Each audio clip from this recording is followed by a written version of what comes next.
present here. I'm Gurman, And I am Ashpit Singh from St. Public School Sultanpur. and this is a science project titled The Industry Air Exhaust Purifier. The basic purpose of the project is to purify the exhaust gases from industrial chimneys. Here, we are going to separate nanoparticles having size between 5 to 10 nanometers. We are also going to neutralize the acidic effect of gases such as sulfur oxide and nitrogen oxide.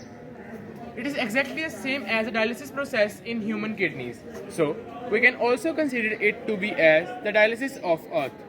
The aim of this project is to separate the nanoparticles from the industry chimney and neutralize the acidic effect of exhaust gases. Our goal is to raise awareness and take steps to control industrial pollution and safeguard our air. The first part of the project is air filter membrane. Here, the large carbon particles having size between 5 to 10 micrometers are going to separate.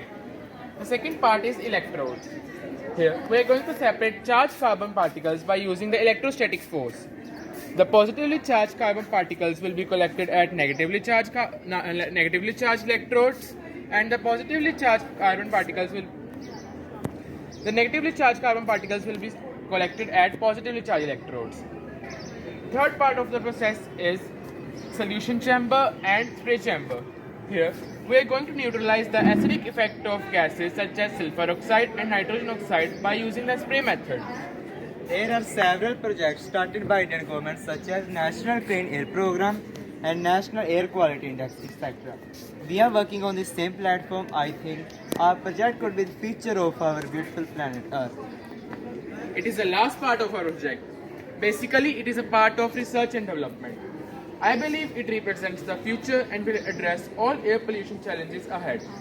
If we create a mechanical wavelength with a wavelength of 2.5 nanometer, it is highly likely that it will hit pollution particles that are 2.5 nanometers in size or larger, effectively removing these particles from the air exhaust. Thank you.